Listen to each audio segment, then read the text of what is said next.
Troisième texte que j'aimerais nous donner rapidement, mon temps est en train de passer. Je sens qu'on va continuer demain. Matthieu chapitre 22, verset 18. La Bible déclare, Jésus, connaissant leur méchanceté, répondit, pourquoi me tentez-vous, hypocrite? J'aimerais qu'on mette le verset 17 ou même 16 sur l'écran. Matthieu 22.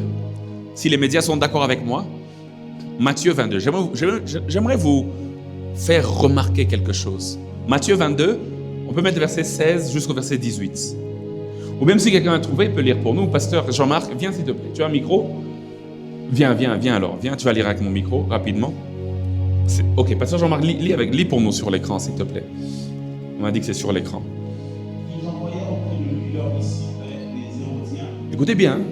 Qui dit, Maître, nous savons que tu es vrai et que tu enseignes la foi de Dieu selon la vérité, sans t'inquiéter de personne quand tu ne regardes pas à l'apparence des hommes. Dis-nous donc, ce qui t'ensemble est-il permis ou non de payer les tributs à César? Jésus, reconnaissant leur méchanceté, répondit, pourquoi me tentez-vous, hypocrite? Ah, merci, pasteur. Pasteur, gardez le micro, de temps en temps, je pourrais avoir besoin de vous. Merci beaucoup. La Bible dit que Jésus, connaissant leur méchanceté, dit, pourquoi me tentez-vous, hypocrite? Maintenant, la raison pour laquelle j'ai voulu qu'on lise versets 16 et 17, c'est pour voir ce qu'eux ont dit à Jésus. Eux disent à Jésus, Maître, il l'appelle Maître, nous savons que tu es vrai.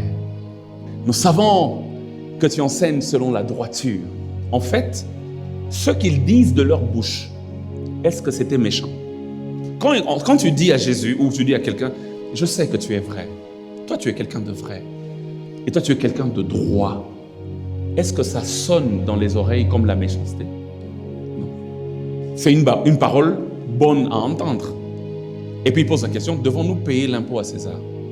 Mais Jésus, quand il répond, il commence d'abord par dire, tout ce que vous venez de dire là, ça vient de la méchanceté de vos cœurs. Jésus, connaissant leur méchanceté. Ça veut dire, frère, que derrière une question, derrière un compliment, derrière une flatterie, peut se cacher la méchanceté.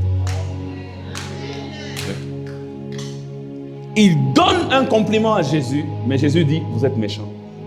Attention, ne te limite pas seulement à dire, ton make-up est beau. Derrière un compliment peut se cacher la méchanceté. La méchanceté du cœur.